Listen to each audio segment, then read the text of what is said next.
Hey everyone, Thompson here with a deep dive into a popular fall topic, the new iPhone release. Like most of the world, I was curious to hear what Apple was going to deliver this year. There were lots of rumors about new connectors, new cameras, thicker phones, and new materials. So I started reflecting on the long history of the iPhone and began to wonder what was driving some of the decisions that Apple was making.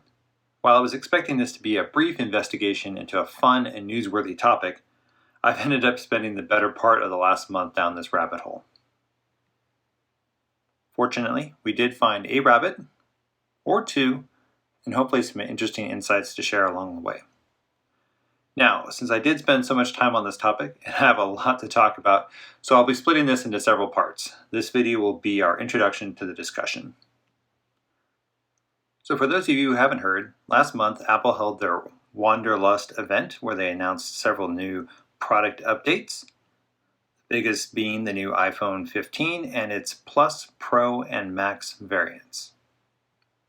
Not to be confused with Loki variants for you Marvel fans out there. Lots of new features and capabilities to talk about, but instead of this being a typical iPhone review, we're going to talk about something much more fun, at least from my perspective, product jobs and key performance parameters. And of course, we'll tie this back to some of the hype and controversies for this new platform. Just to name a few: the death of the Lightning connector and the rise of USB-C, titanium, the metal, not the song, the new tetra-prism telephoto camera, the Pro Max overheating issue. We'll also add a comparison to some of the models of the Samsung Galaxy platform along the way, and we might even make a few predictions about where Apple is going next. Getting down to business. In this first video, we'll outline our approach for evaluating the iPhone platform. For this, we'll be using the concepts of product jobs and key performance parameters. While we'll be specifically evaluating the iPhone platform in this series, I encourage you to think about how this approach can be applied to your products as we go through this. To start, let's talk about product jobs. No, not Steve Jobs, may he rest in peace. We're talking about product jobs. By this, I mean, what is the job or jobs that someone hires your product to do for them? Now, you may not have thought of it this way before, and it's a fairly abstract concept, but it is incredibly important and should be the anchor that guides your strategy for developing a product.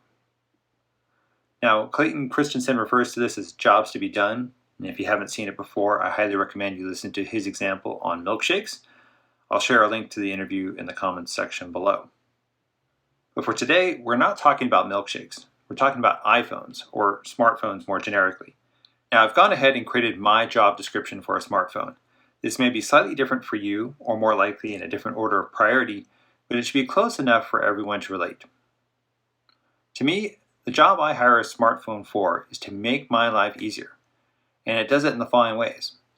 It makes it easier for me to connect with other people and information, makes it easier to document the journey of my life, makes it easier to find entertainment, and, this is a key point here, it helps me do all the above everywhere at all times.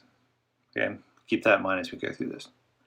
So, if you're following along, take a moment to think about how you would describe the job of the products you provide. This may not even be a technical product or a tangible one. It could even be a service you sell. Regardless, you need to have a clear understanding of what job you or your product is being hired to perform. Once you have a clear idea in your head about what job your product does, you can start to move from the abstract to the more specific details that actually guide product development teams, and ultimately determine how well your product does its job. Now we move on to key performance parameters. Key performance parameters. These are a metric or metrics that can be used to assess the performance of a given product or technology, either overall as a system or as one of several critical characteristics that define it. Some examples are passenger aircraft. You have total passenger miles per flight, rooftop solar, kilowatt hours per square foot, TVs, the total number of pixels, lighting, lumens per watt, computing power, lines of code per watt. It's important to note that cost or price is not one of these parameters, but it does play an important part in assessing value, which we'll circle back to at the end.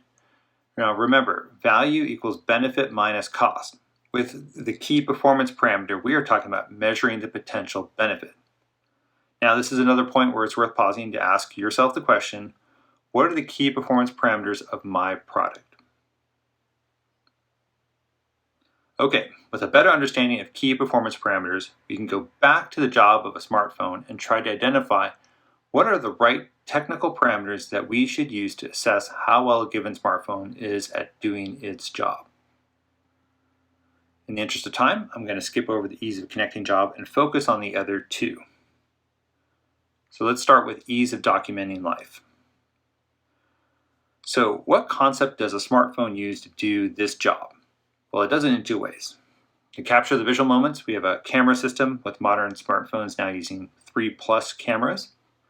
To capture audio, either voice recordings or to be used in video, there's a microphone system, again consisting of multiple microphones.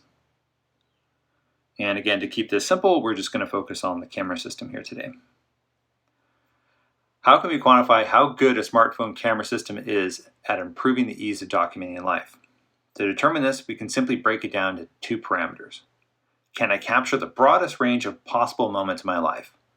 I define this as flexibility. So taking this further and making it more tangible, we'll use the optical zoom range of a camera to assess this.